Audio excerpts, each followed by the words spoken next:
Welcome to Off the Supply Chain. If the supply chain is all about cooperative competition, so is our show. As e-commerce continues to grow, efficient warehouses and distribution centers are top of mind for retailers. One Atlanta-based startup operates an integrated warehousing and DC network to give global brands visibility and control over their inventory. Take a look at the story of Stored. The journey to move these products internationally was complex, but they've all made it to their end destination safe and sound, right? Wrong. This is only the beginning. To get to its end destination, a product still has to change hands between several different warehouses, distribution centers, and trucks. My name is Sean Henry. I'm the founder and CEO at Stored. This complex journey is coordinated by a shipper with no unifying software to manage all nodes in the process. Instead, shippers must juggle countless email threads, phone calls, and spreadsheets in an effort to orchestrate the product's entire journey across distribution nodes, all the way to its end destination. At Stored, we believe that shippers deserve a better experience. Using Stored's system, you're able to consolidate all of that information into one system, one partner, and one process, so you can actually gain new insights and visibility into your entire distribution network. Stored really is cutting edge. We have many clients, many different products that are in here. At the end of the day, it's all about technology, how you provide the information to them, and Stored is that piece for broad range. So we rely on them heavily. By more efficiently using warehousing, companies are able to cut down costs, pass that on to consumers, and radically transform the marketplace. As customer expectations continue to rise, the burden on shipper supply chains will only increase. We alleviate the pain by connecting the nodes of the historically fragmented supply chain into one seamless network. That's the power of network distribution, combining one network, one platform, and one partner to manage your supply chain. And it's how we're transforming how goods are moved across the globe.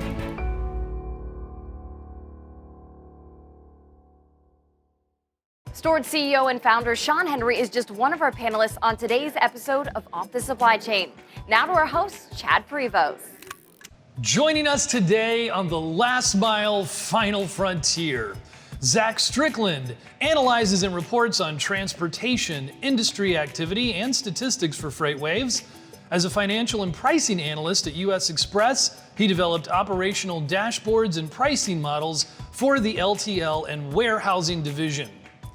Sean Henry is the founder and CEO of Stored, an integrated warehousing and distribution network providing brands visibility and control of their inventory. Stored is headquartered in Atlanta and has raised over $15 million to date from leading investors. Henry also made the 2018 Forbes 30 Under 30 list. And David Falkenberry. He has over 30 years of first to final mile experience helping Fortune 500 brands shift from traditional retail to e-commerce enabled supply chains. Guys, welcome to the show. Yeah, thank you for having us. Great to have you here. I know we're in for a great debate. Here are the rules of the game. Each guest gets 40 seconds to respond with a 30-second follow-up. And of course, this is the supply chain show of competitive banter, so we keep score. When you hear this sound, you have 10 seconds. When you hear this sound, you are out of time. This sound means you get a point, and this sound means you lose a point. All right, let's get started. It is not hard to measure the explosive growth of e-commerce. What is tough, though, is defining the market size of last mile delivery. The last mile has come to mean something different over the past 20 years. The last mile can be segmented into three broad categories of passengers, light goods, and heavy goods. Each is serviced with a variety of vehicle types and requires varying levels of service, which means they are further divided into subsegments. Estimates vary wildly, Zach. What's really the size of the last mile delivery market in the US, and why does it matter? I don't think there's really a good way of telling exactly what that price is, the revenue is. There's so many other things that it's buried in. So I was in the LTL space for a long time, and you could technically say that what we did was a lot of final mile. The pickup and delivery networks that LTL networks provide is technically a final mile type service. So I think segmenting it out to, you could price it out to heavy goods and small goods all you want to, but there's always going to be this demand for this last sector of delivery in the space. And I don't think there's any good way of measuring it other than literally going into income statements and figuring out what companies are needing to deliver. Interesting. Sean, what do you think? Yeah, I would agree. I've seen a few estimates that it's in the low $30 billion range, but I think what's going wrong in those estimates potentially is missing out on all the baked in costs that so many companies have. If you look at it, really last mile is anything from a regional or last distribution center to an end consumer, which equates for almost all package delivery, heavy haul, large items to houses, LTL. And I think you'd also really have to go into income statements, look at companies and what they're spending on that segment to get a better market segment. Okay, David? Well, I agree with these gentlemen. It is really based on, the size is based on the perspective of the person talking about it. So if you're a manufacturer, points you to think Sean about and it. Zach. Yeah, that's great. We're all agreeing with each other. Yeah, what else? Well, I think the most important, what's driving is the fact that now more and more people are buying merchandise they didn't see at the store first. So it presents a problem for every manufacturer, distributor to be able to present their goods in a way that reveals the quality, the brand, and the value that at the point of delivery. And that's the emphasis on last mile. Yeah, well, you are one of the ones that recently wrote a big article on the wildly different estimates ranging, I believe, from 8 billion to 417 billion. Will it always be based on estimates, and are there authoritative data points that gives us a clearer picture? Well, it's mostly 50% of these deliveries are done by private fleets, and as long as that continues in that regard, I don't think we'll ever. Now, it's addressable. We can find out what the specifics are for a particular market, and people do that. And that's the important context. If you sell a particular type of merchandise, you can focus in on that merchandise, understand what your market is, and understand what delivery requirements are for you. Sean, what do you think? Is it always going to be wildly disproportionate? Are there other ways for us to access this information? Yeah, I think the commonality is that the wild disproportion is coming from a lack of definition. And if you think about it, the end consumer doesn't really care what last mile is. They just care that the package got to them. So I think it's up to us in the supply chain space to just create a better definition for what we think is last mile, and we can get a better pinpoint number. And you guys are working on those solutions as well, I believe, with Stored, aren't you? Absolutely. Zach, what do you think? Yeah, I think you can get to at a range, because I think you can get the stores like Lowe's, Home Depot's, Ashley Furniture's, all these stores that really specialize in this final mile space, that, the heavy goods. I think you can figure that out by going into those, particular companies and those business models and finding out what exactly their spend is in transportation. You can figure it out that way, and you get a good sample. Wow, those are some good specifics. And after a first round of competitive banter, we have Zach with 6, Sean with 5, and David with 3. All right, round 2. Amazon claims it's off to a record-breaking start to the holiday season, but they're missing the mark for many customer delivery times. Since early December, they've been saying on peak shopping days, delivery promises vary and may be longer than normal based on order volume and the fulfillment and delivery capacity available in a given area. On social media, representatives have stated that Prime's 1-day and 2-day shipping promises start from the time an item leaves a warehouse, rather than from the time an item is ordered. Meanwhile, there is new competition from retailers like Walmart and Target. They have been making more products available for 2-day shipping, and in some cases, 1-day shipping without even the membership fee. Sean, let's start with you. With Target, Walmart, and other major e-retailers getting their last mile delivery operations in order, is this the beginning of the end of Amazon's dominance in the space?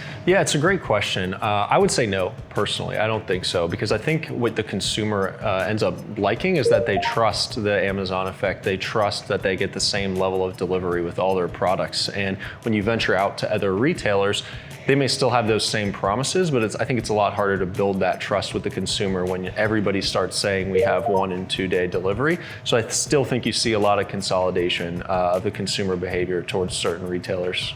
Interesting. So the trust may be being broken, but he feels like the trust has been established well enough. David, what do you think? Well, I agree. I don't think it's kind of the end of Amazon's existence. They're going to continue to dominate the space. They offer an endless shopping cart to the world.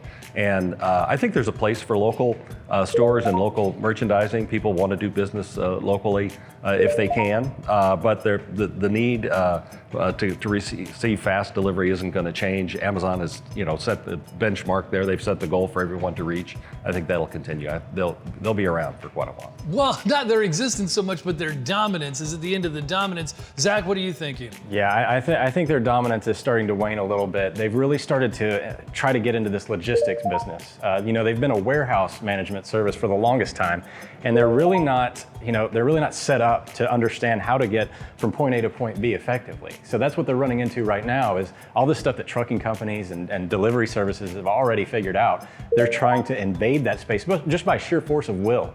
And they're really having a lot of trouble with it early on. Now, do I think that they're gonna still need to worry about Target and Walmart entirely? No. Amazon is still a consolidator of goods, one-stop shop, so they'll still have a lot of success. Well, is the current problem more about the weather? Is it more about maybe their lack of a logistic infrastructure? This is the first year they're going without FedEx, or are they just simply overwhelmed warehouses and they're not admitting it? What do you think? Yeah, I think that it's more just the fact that they're unfamiliar with this territory. Like I said before, they weren't set up to be delivery service providers. They were set up to be warehouse management. And that's really what Amazon is about, is warehouse management and effectively getting that inventory out, not necessarily going over the road to the final destination. What do you think, David?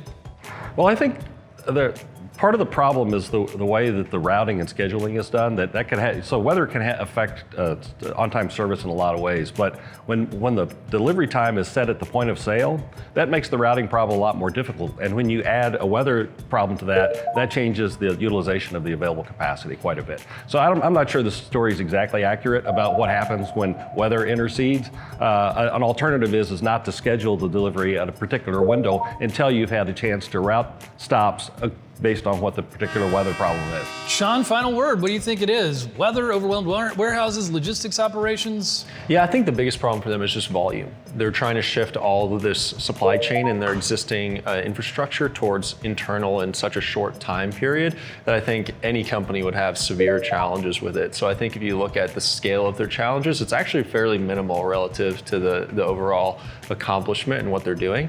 So I would actually argue that they're setting up better infrastructure for themselves. It's just how much volume they're putting on at once. Yeah, I think that they are. Those are very, very good points. Fantastic round, gentlemen. And at the end of round 2, it is Zach with 12, Sean with 10, David with 7.